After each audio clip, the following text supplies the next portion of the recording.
La biblioteca de Merlín llega gracias a Cabify, autos bien inspeccionados y choferes correctamente identificados, porque vayas a donde vayas, la seguridad es lo primero. Viaja seguro en Cabify. La biblioteca de Merlín llega gracias a KSS Canadá, una agencia peruana con oficina en Lima que te permitirá lograr el éxito profesional gracias a sus programas de estudio en Canadá, tanto en escuelas como en universidades, guiándote en todo momento y con la atención más personalizada del mercado. Únete a sus miles de historias de éxito y atrévete a superar tus límites con KSS Canadá.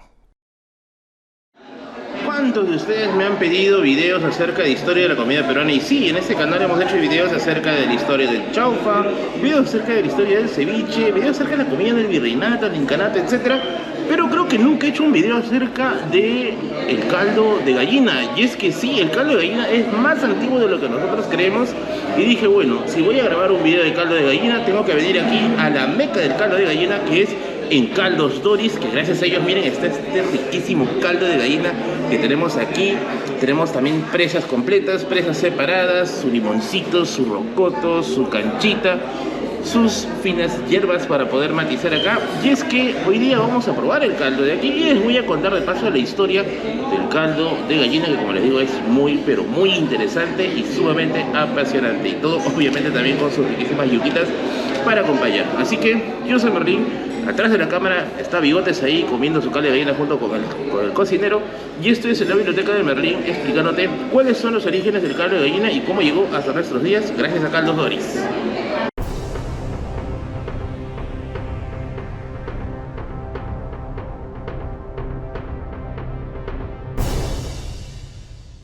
Vamos a ir rastreando los orígenes del caldo de gallina desde las épocas del incanato. Y bueno, aquí no hay la verdad mucho que decir. Y es que como ya sabemos, la gallina no se consumió durante las épocas del incanato. Sin embargo, vamos a tratar de ver algún acercamiento acerca de qué sopas o caldos tomaban los incas. Y para eso nos vamos a basar en este libro, La cocina de los incas, de la investigadora Rosario Olivas Weston, quien, dicho sea de paso, tiene varios libros acerca de la comida en el antiguo Perú. Y sobre el consumo de caldos y sopas en los incas podemos encontrar los siguientes.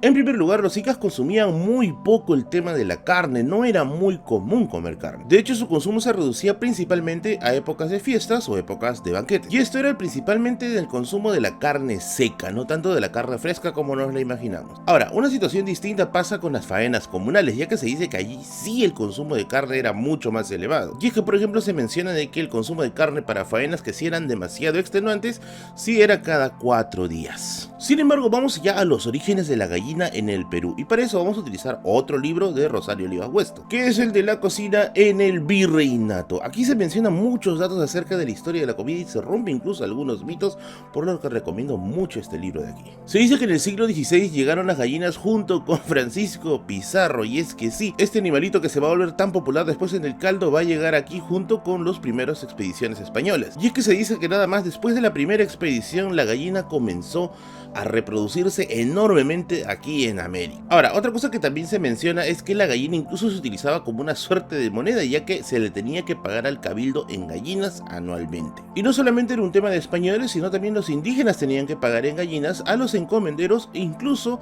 a los sacerdotes doctrineros que se encargaban de evangelizarlos. Así que la gallina, podemos decir que desde sus inicios tuvo una importancia muy gravitante dentro de la sociedad. Ahora, si haces un poco de memoria, yo tengo algunos videos acerca de la comida en el virreinato del Perú, pero vamos a hacer un poquito de memoria con esto. Y es que durante la época del virreinato el consumo de la sopa sí se hacía un poco más frecuente. Por ejemplo, ya habíamos mencionado anteriormente que durante la época del virreinato solamente se comen en 2 sesiones, o lo que se le llaman los 2 servicios. Un primer servicio que sería algo así como una suerte de desayuno-almuerzo, y un segundo servicio que sería una especie de cena. Algo que se menciona es que, por ejemplo, el caldo de mondongo o la sopa de mondongo se comía en el primer servicio y era sumamente cotizado. Por otro lado, algunas cosas como la sopa también se consumía, pero hay que entender aquí bien claramente a qué se le llama sopa.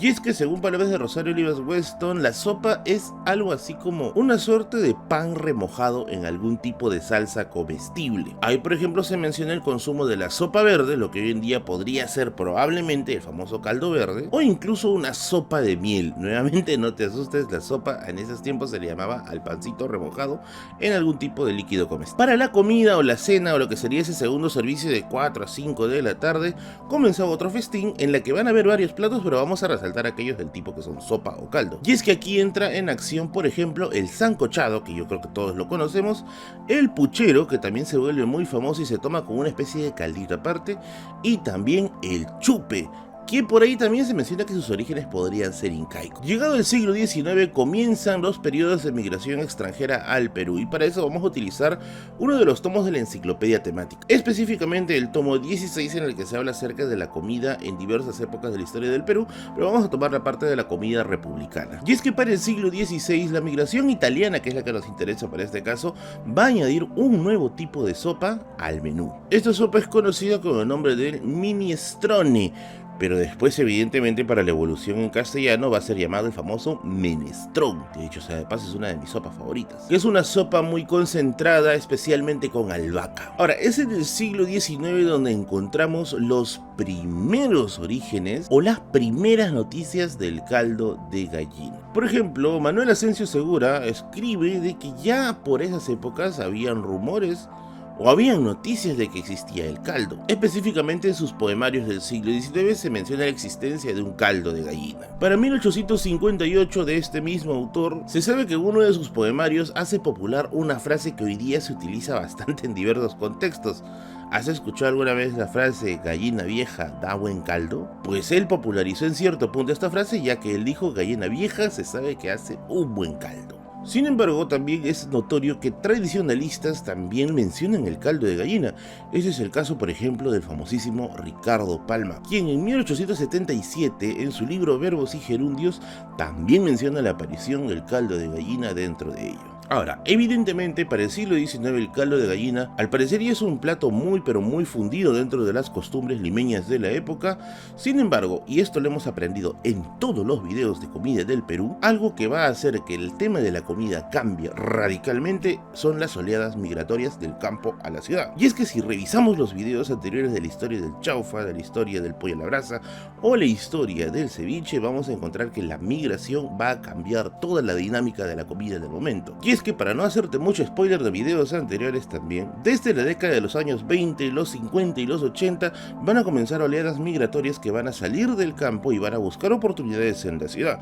Estas oleadas migratorias no simplemente van a traer esperanzas o sueños por cumplir aquí en la capital, sino que también van a buscar necesariamente acomodarse a las nuevas costumbres, y esto significa también asimilar ciertas costumbres aquí. Entre ellas evidentemente está la culinaria. Ahora, si uno se pregunta, Merlín, ¿cuáles son los platillos que han triunfado mucho dentro de lo popular en el Perú? Pues son aquellos cuya preparación es sencilla y relativamente barata. Ya vimos que ese fue el caso del ceviche, por eso que encontramos ceviche desde restaurantes A1 hasta quizás una carretillita por el barrio. Con el tema del chaufa pasa una cosa similar, podemos encontrar chaufas en restaurantes A1 hasta en el chifita que está pues en la esquina de la casa. Y con el caldo de gallina no va a ser la excepción, de hecho su preparación que es muy pero muy simple.